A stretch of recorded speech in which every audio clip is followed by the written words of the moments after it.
শিক্ষক সমিতির সাধারণ সভায় এই বিশ্ববিদ্যালয়ের মর্যাদাবান মেধাবী প্রজ্ঞাবান শিক্ষকেরা তাদের দাবি, তাদের মনোবেদনা, তাদের অবস্থানকে সুস্পষ্টভাবে তুলে ধরলেন এবং আমাদেরকে অর্থাৎ শিক্ষক সমিতিকে বিপুল সমর্থন এবং ম্যান্ডেট প্রদান করলেন সর্বাত্মক আন্দোলনের দিকে এগিয়ে যাবার জন্য।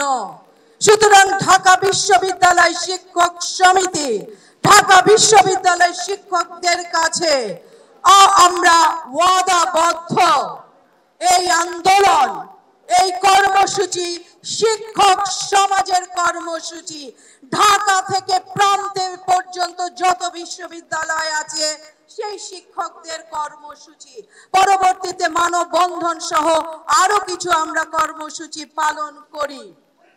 শুধু তাই নয়, এই সমস্ত স্বাক্ষর কর্মসূচি পাশাপাশি যেহেতু নানা ধরনের বক্তব্য পত্র পত্রিকায় প্রিন্ট মিডিয়ায় চলে এলো, আমরা শিক্ষক সমিতির পক্ষ থেকে 5 সদস্য বিশিষ্ট একটি কমিটি করে দিলাম, যেখানে ঢাকা বিশ্ববিদ্যালয়ের অর্থনীতিবিদের যারা প্রথিতযশা অর্থনীতিবিদ এবং অর্থনীতি বিভাগের সম্মানিত চেয়ারপারসন সহ 3 জন শিক্ষক এবং বিজনেস স্কুলের 2 জন শিক্ষককে নিয়ে এই কমিটি করা হলো। তারা আমাদেরকে মূল্যায়ন রিপোর্ট প্রদান করলেন। সেই মূল্যায়ন রিপোর্টে সুস্পষ্টভাবে প্রমাণিত হলো অর্থ মন্ত্রণালয় যে ব্যাখ্যা দিয়েছে তা শুভঙ্করের ফাঁকি ছাড়া আর কিছুই নয়, কিছুই নয়। এরই ফলশ্রুতিতে আমরা এক পর্যায়ে ঢাকা বিশ্ববিদ্যালয় শিক্ষক সমিতি সহ বিভিন্ন বিশ্ববিদ্যালয় শিক্ষক সমিতির নেতৃবৃন্দ সেই স্বাক্ষরগুলোকে কম্পাইল করে কম্পাইলড ফর্মে এবং আমাদের ইভালুয়েশন রিপোর্ট নিয়ে এবং আরো একটি ইভালুয়েশন রিপোর্ট বা কম্পারেটিভ অ্যানালিসিস নিয়ে আমরা স্বপ্রণোদিত হয়ে শিক্ষামন্ত্রীর সাথে আমরা দেখা করি। আজকের এই শিক্ষক অবস্থান কর্মসূচির উপস্থিত শিক্ষক সমিতির সাধারণ সম্পাদক প্রফেসর ডক্টর জিনাত হুদা, এখানে উপস্থিত রয়েছেন আমাদের একজন শিক্ষক, ঢাকা বিশ্ববিদ্যালয় সিনেটের প্রাক্তন সদস্য, ঢাকা বিশ্ববিদ্যালয় শিক্ষকদের নানা বডি বাংলা বিভাগের প্রাক্তন চেয়ারম্যান এবং একজন অবসরপ্রাপ্ত শিক্ষক নুরুর রহমান, অধ্যাপক নুরুর রহমান স্যার।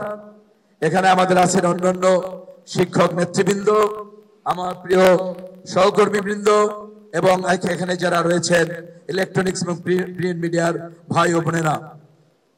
আমরা সত্যিকার অর্থেই একটি সন্ধিক্ষণে দাঁড়িয়ে আজকে কথা বলছি।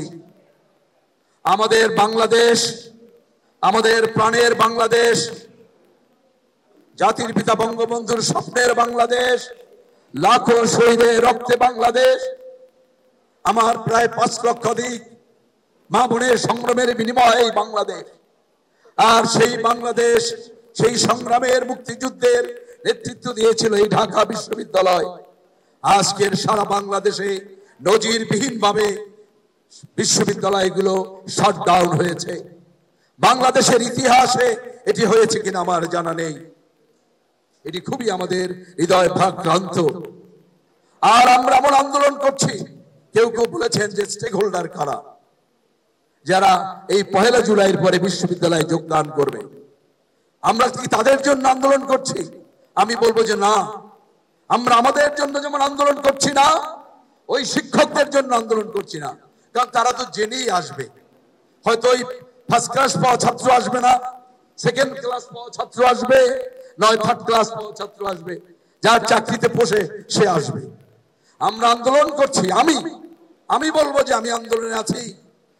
এই জাতির পিতার স্বপ্ন, লাখো শহীদের স্বপ্ন, বাংলাদেশের পক্ষে আমি আন্দোলন করছি।